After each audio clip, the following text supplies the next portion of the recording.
All right. Hello, everyone, and welcome to today's Talent War Group Leadership Collective podcast. I'm your host, Fran Racioppi, former Green Beret and founder of FR6. So I've got to say, in full disclosure, that was the first time I've seen that new intro, and it was sick.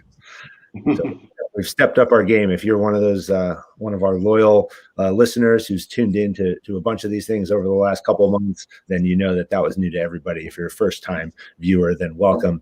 We wouldn't be here without you. So share us, like us, rate us, let everybody know that we're here, and we are sharing our lessons learned from our vast experiences in the military, in the corporate world. We have academics, we have career military folks, we have executives in large businesses, small businesses, public firms, venture capitalists, private equity, you name it, we have it. And we are excited to sit here and talk today. I'm joined today by Ron Culpepper and Craig Kozeniesky, and I want to take a second and let them introduce themselves. So Ron, go ahead. Yep. Welcome back, everybody. I always enjoy doing these sessions, one, because I'm hanging out with brothers and sisters that share the same mentality. Quick introduction of myself. Went into the military at 17, determined I was going to become a Navy SEAL. Knew I was going to do 20 years, ended up doing 30, reached my pinnacle at the highest level of retiring as a command master chief. Couldn't go any further. Part of this discussion we're here today is I was a senior enlisted, which means the topic input from the bottom up is going to apply as we start to talk. I now took all that information, transferred over to the civilian sector, and nothing has changed from what I learned in the military to what I've done in the corporate world, because it's the same principles. I'll turn it over to the Colonel now. Craig?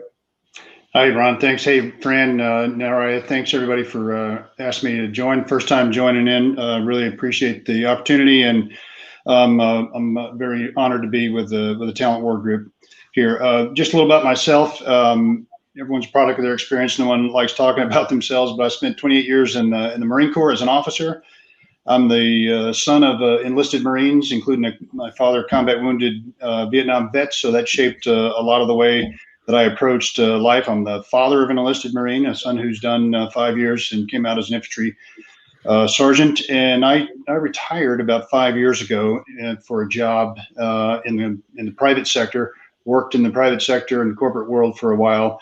Transitioned over to the state side of it, working there, and now I work for a contract company. So lots of good lessons learned, hard lessons over my time as Marines. This is Talent War Group. This comes off of Echelon Front, and and roots back to the Special Operations community. Marines are Marines, and Marines first. I transitioned over into the soft world before there was a soft world in the Marine Corps. So a lot of good lessons learned there. Good to see some of the brotherhoods and camaraderie that's been built up, and a lot of things that I've gained from being part of the soft world that I hope that I can impart some reflections today.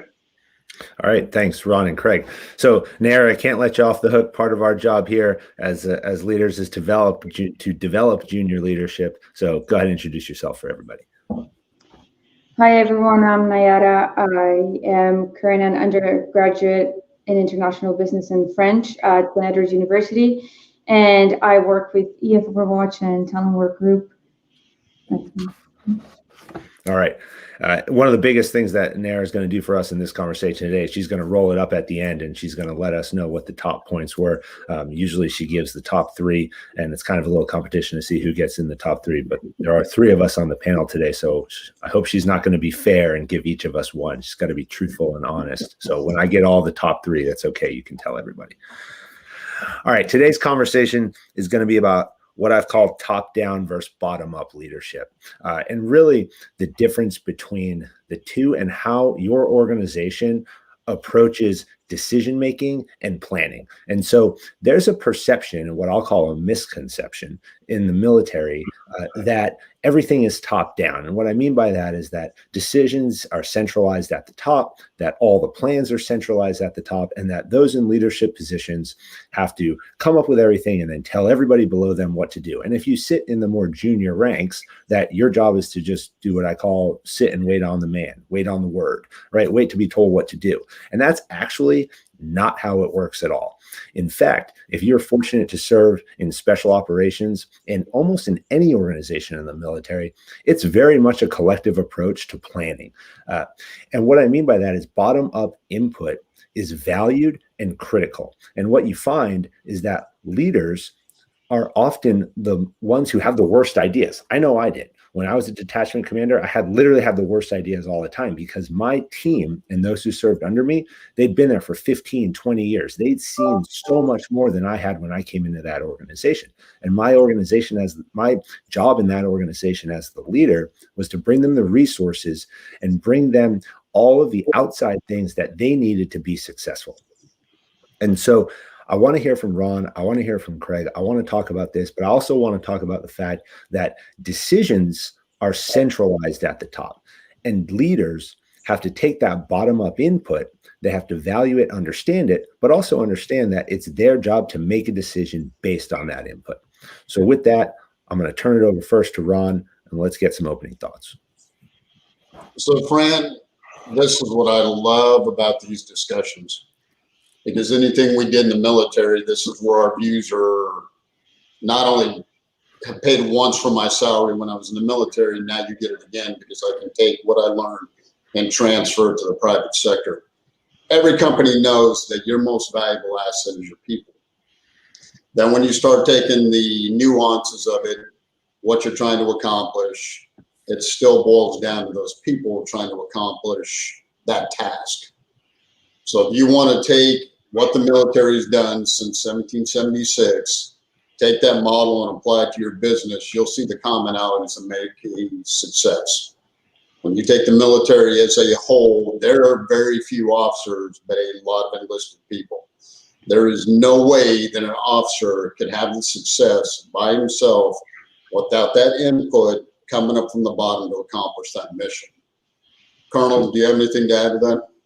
Yeah, Ron, that's a great point, and I just would segue off that as you're exactly right. I've never seen or experienced in my own years, my senior years, with having success without having to attribute that to the team. And the team starts from the bottom up, and what I learned from not knowing a lot from as a very junior officer to learning a lot from my enlisted and senior enlisted folks, that your plans, your culture, and your direction should come from them, and you as the person that has the responsibility should make that in their liking, so that whatever your goal is, whether it's if we transition that over to the business world and what you're trying to achieve, I think the same principles would apply.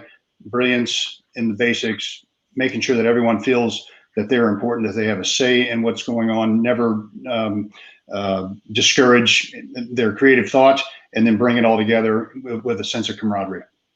So I got a couple of questions for both you, Craig, and Ron, and I'll start with you, Craig, because you brought up a couple of points here that I want to dig into. And for everybody in the audience, what I want to point out is that the panel today has 3 levels of leadership.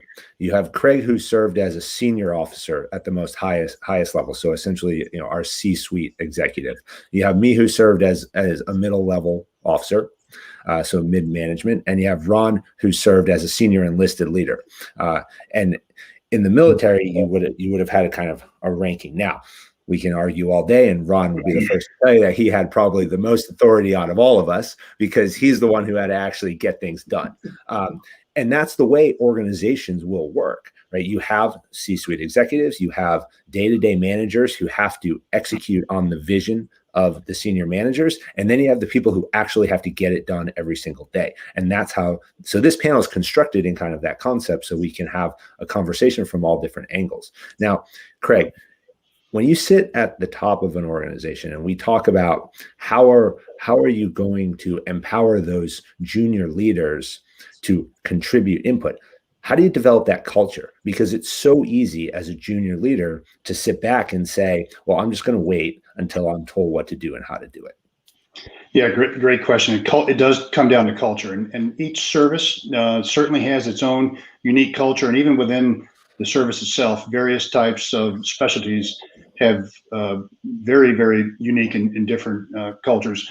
One of the things that I found successful, particularly as I moved up the ranks a bit, and then coming from my roots as well, always have an attitude of a hardworking blue-collar professional. No matter if you're an officer and considered in the C-suite, the senior management, senior leadership, or whatever, but if you're always thinking, okay, the decisions that I make have an impact on Lance Corporal Jones and what he's doing and how he's contributing to the overall mission and how he's contributing to that culture. I think starting out and letting them know why you're doing something, whether it's a basic military operation or if, like, I spent some time, unfortunately, in the Pentagon, but I learned a lot, and I learned a lot about the family business, as we say, about planning, programming, and budgeting. When you take a look at that larger picture in aggregate about how resources relative to constraints, challenges, and other priorities that are out there, how do you balance those things while maintaining that type of culture and focus? That, I think, is something that a senior level leader must do, and therefore, by taking the inputs, making some tasks or some practical types of applications with your folks to get their input and bring in their best ideas is how you make yourself a better leader and a better director of that organization. Do you let them fail? I think it's important to give somebody enough rope to let them fail, take responsibility for them, give them backstop, and then be able to dust them off, make them stronger, and get them back into the fight. Absolutely. So, Ron, this is kind of one of those situations where if you're the one who's coming up with the ideas, you've been empowered, right? Or your boss comes and has a terrible, terrible idea. And you're in this situation, this kind of emperor has no clothes situation. How do you respectfully go to your manager and say, hey, I understand what you're trying to do, but maybe we ought to think about it another way? Well, the first thing is probably to do it behind closed doors because it never works out well in public. Now it's that trust and confidence that you build with not only between in the military, between your officers and your enlisted, but when you take the corporate world, the same thing applies. You got to have that trust and confidence that, yes, if I have a boss that is looking in a direction, he may only be looking at it from one pillar. The strength that any person below that C-suite or in the working capacity of it has that experience to be able to bring different ideas for a manager, a supervisor, a leader to take a look at the full spectrum. The other part that you own is facts. Why would you be going down this road and giving that commander more options to be able to make those decisions, or your boss in the corporate world? So this is a great lead into a question that we have from Zach Keating on LinkedIn, who asks that, who says that founder-led organizations are notorious for top-down decision-making. And he asks, how do you find ways to break through to a founder so that they get out of their own way? I think this is a great question, Zach, and I appreciate you sending in. Anyone else who has questions, please don't hesitate to put them in the chat function, and we'll get to as many as we can. But yes, founder-led organizations are 100% become top-driven organizations. I've worked in companies that have been around for 6-7 years. And every time you ask a question, it still comes back to, well, I've got to ask the founder. I've got to ask the founder. And so creating a culture around that company where you can have this bottom-up input is a very, very difficult challenge. So Craig, what do you think? Yeah, I agree. I think, that founder is going to be the decision maker. That founder is in the position that he or she is in because of the hard work and resourcing that they have been able to achieve to do that. So how do you fit in there? How do you help join in and make that culture stronger? I think, as military leaders transitioning from the service can fall back on their experience as to how they would move into a new organization, establish their credibility and establish their capability, and then show their worth. One of the things that I think makes, and having been in a couple of situations like that before, dealing with that type of scenario, is offer this founder not only options to choose from, but why you have pros, why you have cons, and things that may need to be taken into consideration, and how the organization can adjust and still achieve what the founder is looking to achieve. I think you have to ask questions. I think if you want to have this conversation with the founder, and the founder is going to come in and say, well, this is the way we're doing it.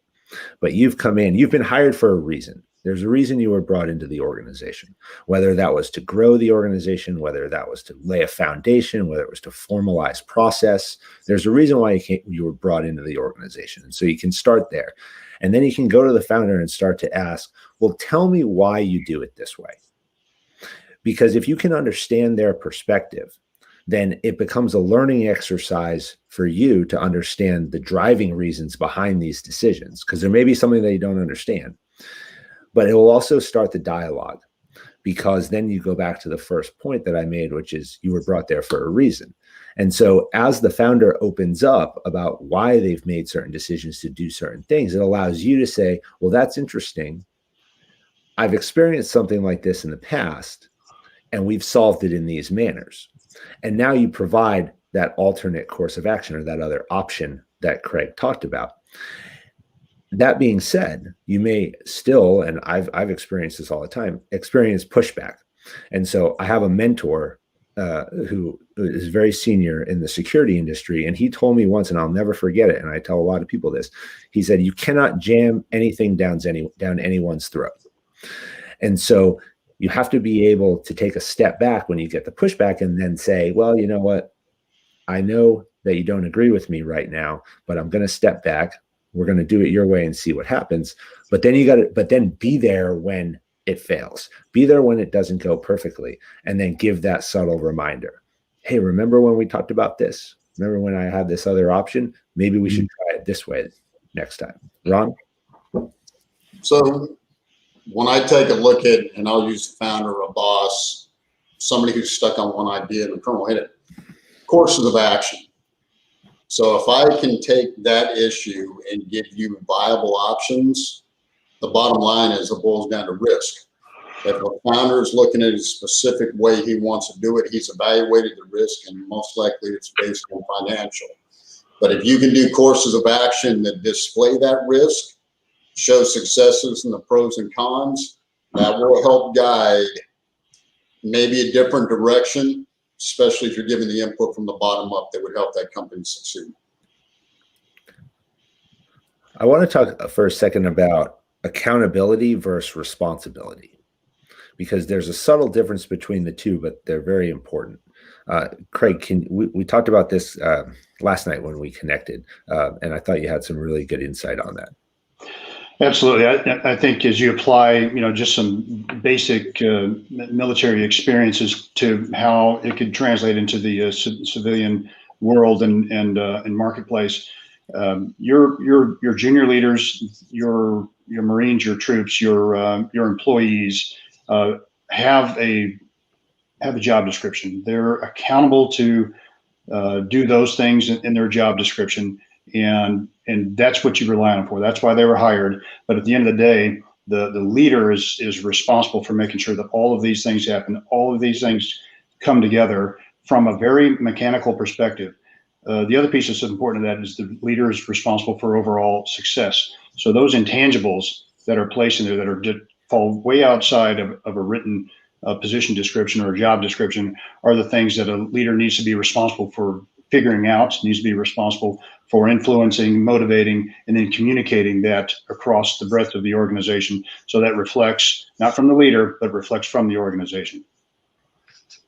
Ron? Interesting discussion on that when I take accountability and responsibility. Accountability will always fall on the senior man in charge. But when that responsibility or that accountability is coming down to responsibility level, I owe it back to my boss that I'm held responsible for my actions, which also equate to the accountability part. Now, the boss is still going to be held accountable for those actions of what the company does. But the success coming from the bottom up decreases that risk level between accountability and responsibility. So I want to get back to the founder piece of this, and ways to potentially break through to that founder. And so, what about a read back? So if a founder or boss or somebody comes and says, "This is the way we're going to do it," you kind of interpret it as, "Well, this may not be the best idea." Right? Is there a way to kind of read back and brief back their plan to them in a way that gets them to understand the error of their ways, if you will? Well, we learn a lot about communication in the military, certainly not just down and in, but also up and out, especially as we deal with our military experiences and deployments overseas, to where you're dealing with folks that may not be of your culture or even speak the same language. So communication obviously is very important. And part of communication is being a good listener and then being able to show mutual respect. And dealing with this founder, I certainly have had experience and have always fallen back on being very polite, be respectful, be a good listener, and then tactfully offering up not only just alternatives, but reasons why. Give some hard data as to why you've reached the determination that you've made relative to the read back or the feedback that you're giving this individual. Ron? So not only the read back piece, but something that came to my mind that we do as standard for special operations is the after action reviews when you've accomplished a task. That gives the reality check on what you accomplished, which almost takes, okay, we had this initial plan, we moved it forward, and here's our lessons learned. That could shape the next decision on what that boss may determine we're going to go, and it may change the dynamics of how he looks at things. So let's talk for a second about decision making. And we talked about decisions being made at the top, but delegated down to kind of junior leaders. Can you talk about how do you make that determination as a leader as to what you actually delegate down? And in the military, they made it very simple. A lot of times they created a risk assessment, and a risk assessment was created for everything that you did. And if your end result after your risk mitigation measures gave you a certain risk level, and it was a matrix that you filled out and it gave you a number, then you knew who you had to go to, what boss you had to go to get the approval. But how do you do that in the corporate world? I mean, how do you sit there in charge? And both of you have had great careers after the military as senior leaders in your organizations. How do you sit there and say, what am I comfortable making decisions on, and what am I going to delegate down to my junior leaders? Well, just a couple of reflections. Obviously, you can make it fairly black and white that it's a monetary threshold. You have the authority to approve spending up to this amount, and if it goes above that, then here are the checks and balances that I would like to see. I really think it goes back to culture, to trust and confidence, like Ron said, the type of culture and relationships that have been established, so that that there's a level of trust between you and your subordinate. If you're making a decision about something, then you likely got input from that subordinate as to why that plan is going the way that it is, and the decisions that need to be made need to have some empowerment. So I firmly believe that you power down that decision authority, you power down that responsibility and accountability to the lowest level that makes sense, while at the same time providing oversight, providing some mentorship, providing an influence when needed at the right point of friction and impact. Ron, how about your thoughts? So coming back to that, I love that question as well, Carl, because when you take a look at that accountability and going back and forth, the best thing you can do is encourage innovation. So to get that, you have to have that trust and confidence level from the bottom all the way up. But you can't do that if you do not communicate and relay that. Here's your left and right parameters. The best bosses I ever worked for were go forth and do great things, but give me feedback. Mm-hmm. Don't come out of the box, but I want you to go everything in between here and here and do great things, and you will watch people do amazing things. So, Ron, if you're the junior leader and you have a manager or boss like that who has kind of given you very loose, if at all, guidance, and kind of there's an expectation that you should know what it is, how do you truly understand what your authority level is? And I'm going to ask you this question. I'm going to give you a little story because this happened to me. And I still, to this day, I don't know if I answered the question right or not when I was asked it. I think I probably answered it very poorly. But I brought in a guy to develop under me when I led security at a company. He built an entire program. This is the smartest guy I ever met. He was actually another former Green Beret, literally the smartest guy I've ever met.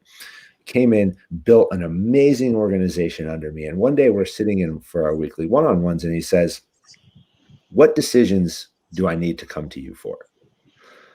And I looked at him and I said, "Well, what do you mean?" I don't know. I mean, you'll know it. And I think my response was something like, "You'll know it when it comes. You're doing a great job." And he challenged me on that and said, "No, I don't know it. I don't know what I'm supposed to come to you for, because I'm a leader who's very much about pushing down. Let the team do the work. Empower the leaders under you to grow and thrive and succeed.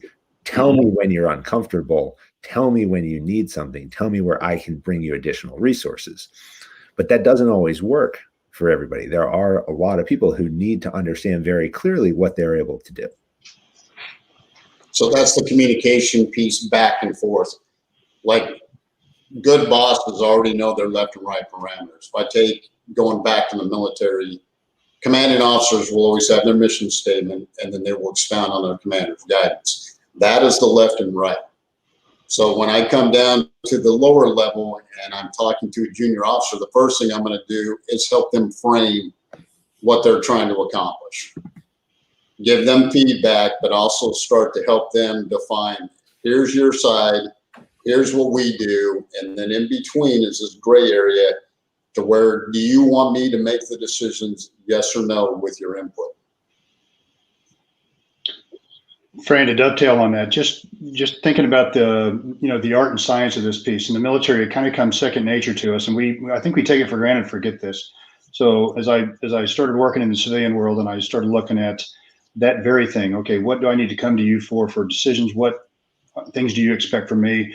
Where's my position description? So not only was it important to map out exactly what those tasks are that are expected on a day-to-day basis or even across time, but also to reflect in my own experience, all of our experience in the military, commander's intent or any type of leadership intent. So, and basically the instate to that as it applied over to the civilian world in lieu of direct communication, direct tasking on very specific things, here's the instate that we, not I, that we want to achieve for the organization, and here's why we want to do this. And here's how you fit into that picture. And within the parameters of the things that you are responsible for, and you have some type of challenge or some type of situation that pops up to where you have to make a decision, then go off of this guidance. But I think that's important to understand, always understand the why and where we're going. One of my favorite questions is, and then what? So I have a whole series of decisions that I could make. I have some authority that I can push down, and then we're going to accomplish these tasks. And then what? So it's important in that organization to know what is coming next and how do I fit into that picture. And do you think it changes based on different things in the organization. So I don't like the word things, but for instance, you right now work in crisis response, right, in crisis management. And I would have to assume that there's a different set of decision-making criteria that go into crisis response and crisis management than might go into daily operations. So how do you make those distinctions? And do you really have to create plans for everything? Absolutely. And as we translate some military experience into civilian application or servicing not just government contracts, but also the commercial world itself, is there are these information requirements that need to be known by all. There are these conditions out there that a client or one of your business partners has to know about you or you about them. So these things are known. So in the event that there is some type of event that takes place that risks safety, that may risk investment, that may risk a future of the partnership, or just something that would throw off your timeline. These are the things where you have to find that point of friction and then influence that. At the same time, you have to have across that organization, across that partnership, the ability to program so that you're still keeping your eye on the long ball, and you need to be able to swing between both of those. And you can do that with your subordinates that are trained and they're assigned the right way, and that constant feedback loop and communications that updates things, I think will keep everyone informed and keep you moving forward. So Ron, you run training and development in your organization. How do you train this? Communication. And a lot of it, when you take a look at like the companies that I truly appreciate reading about, always have a mission statement and core values. So I can already know where a company's headed just by those two documents. The other part, when you take training and doctrine, is exactly that, written policies. It takes the gray area out. It lets the left and right parameters be known, and then you let people flourish and everything in between. So the policy and doctrine and writing your standard operating procedures for a business starts to establish that baseline, and then it lets it go up from there. So then a follow-up to that, Ron, would be, what do you do when you're sitting in the room and you're asking for input and you're asking for feedback, and you need, as a leader, you need your team to come through and they're hesitant? It's like when you stand in front of the room and you say, who's got a question? Nobody raises their hand. How do you approach that? You open that communication back up. So Fran, I'm going to turn around and ask you that same question right away. And it's not putting you on the spot. It is trying to elicit reaction. And typically, like every organization, once the first question opens up, it opens up, and then people start communicating. Now you start working from the bottom level up. If it is so frictious with senior people in there, ask the senior people to leave, have a working group outside of that, and then bring everybody back in again. That way you still get the responses you're looking for, but it's trying to create that open communication. I think that's a really good point. And I want to ask both of you, one of the biggest challenges as a leader in an organization is to be introspective.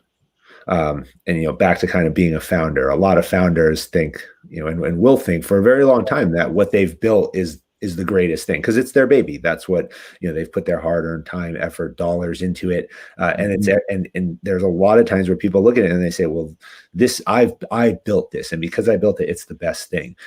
How do you be introspective as a leader to step back and say, maybe it's not as good as it can be? And what's the self-assessment process that you have to go through?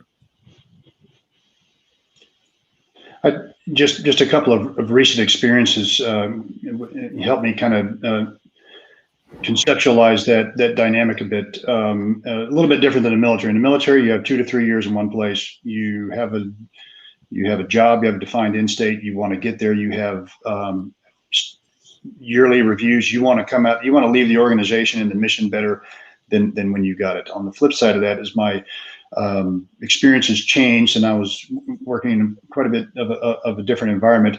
It's trying to influence that value proposition of what this company or product and what they're trying to achieve. They're by demonstrating the ability to hold these strategic reviews, these structured, very introspective looks at how we do business from across all functional areas, whether it's human resource management all the way over to actually executing your job, and in our case, executing some crisis response assets and mission support capabilities. How can we do that better? And then lay out, here's some examples of what direction was given over the last year or 6 months, and where we have been told by you as the founder where you want us to go and where you want us to achieve. Now, in order to do this, here are the things that we think we need to make some adjustments on, need to stay true to your intent and also to the culture, and making things a bit stronger. But I think it does go back to communication, but it also goes back to the type and frequency of communication, and being able to make it regular and keep it so that it's continual, so you at all levels can engender and influence a good feedback loop from all. So I'm going to read you a definition, because I think that to be an effective leader, you have to exhibit one of the 9 character traits that the Talent War Group talks about a lot, and that's humility. To be a founder, and not only a founder, but an effective founder, one that's going to run and build a great company, or a leader at any level, really, you have to have humility. And how do we define that? Well, humility is the recognition that we don't have all the answers. You have to be a willing learner, maintain accurate self-awareness, seek others' input and feedback to make more educated decisions, and know that the aggregate intelligence is greater than their own. I'm hoping that both Ron, you and Craig can comment on where you've seen this go well and where you've seen this go horribly wrong. Ron, we'll go to you. So it's pretty easy for leaders that don't have humility, because usually it's a dictatorship. And that's the ones where trying to build that trust and confidence, a lot of closed door sessions, I've had to live with that. But nobody wants to fail. So even if you're trying to round out the sharp edges of people, in private usually works best. It has worked through my entire career, and even to this day, of shaping that, because people have blind spots. They don't want to admit it. But when you try to make them better, and the bigger part, when you're trying to make the company better, they're going to want to see their baby grow and succeed. So hopefully they can take that on board. The bigger part from humility side, I love bosses that will ask a question and just listen. Because somebody who's quiet, they've got that humility, they're thinking about it, but more importantly, they're trying to open up communication lines.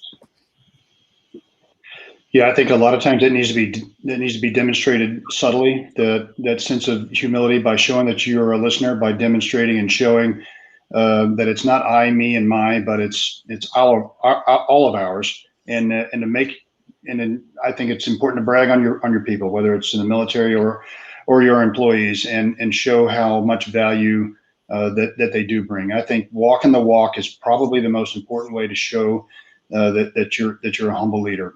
I have seen things fail spectacularly in terms of narcissism and just a lack of humility on both the military side and the civilian side. And there's different ways of dealing with that. But if you're part of that culture, if you're inside of that type of organization, as Ron said, sometimes you need to have closed door sessions. You need to be able to maintain some stability and to be able to influence as much as you can that type of culture, and then see if you can help influence that. But humility has always been, from my second lieutenant days, and especially from my upbringing, a number one priority for me, because there's always somebody better than you, always somebody that knows more and that you can learn from. Amazing. Great. So I want to turn it over to Naira and get her top points from today's conversation. Thank you, Fran. And leadership is something that you constantly learn. So thank you for helping all of us out to improve in this process daily. Fran started by stating that bottom-up input is critical and should be valued, since all plans shouldn't be centralized towards one leader. Because everyone has different perspectives, you should consider the opinion of every member of your team. And Craig added by saying, I have never seen success without attributing it to the team. It's important to never discourage creativity and to come to a conclusion with a sense of camaraderie. We came to a conclusion that it is important to promote everyone to come forward with their own ideas. So an example made by Ron on a context where the junior leaders are hesitant to provide feedback is for the leader to ask questions. By that, you incite a dialogue instead of a command and obey scenario. The last great tip is the importance of humility and communication. Humility can help a leader to increase communication because with humility, people start accepting other people's opinion. And by doing this, the leader is able to better delegate decision making.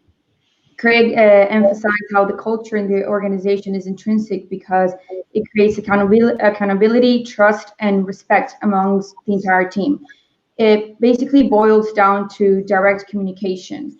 A leader needs to give feedback to the team and help define to the others the flexibility that they have towards any decision making in the organization. Great. Great roll up. Thank you. All right. I think it was a great discussion today. I really appreciate Ron, Craig, Nayara. I appreciate everybody joining on this very important topic. I really think that this is a topic that everybody needs to think about when they enter into their organizations. And it's so critical on how you build your culture, how you build your decision-making process, and how you empower your junior leaders to get stronger and get better every day that they walk through your door, regardless of what they're doing in your organization. So that'll do it for us today. Again, if you like what you hear, share us with everyone you know. You can contact us and connect with us at thetalentward.com, efoverwatch.com, on LinkedIn. All of us are on there, all of the different social media channels as well. You can find all of us. Join us tomorrow for a special episode hosted by the founder of the Talent War Group, Mike Sorelli. He is going to have with him Paul DeGelder, who was an Army Airborne, Navy bomb disposal diver and shark attack survivor. It'll be at 6 p.m. tomorrow. Amazing story from an amazing guy, and Mike will have him on, and they're going to talk about his experiences and how do you survive that shark attack. I don't know. I'll be listening. Appreciate everybody, and we'll see you next time. Thanks. Thanks. Thank you. Thank you.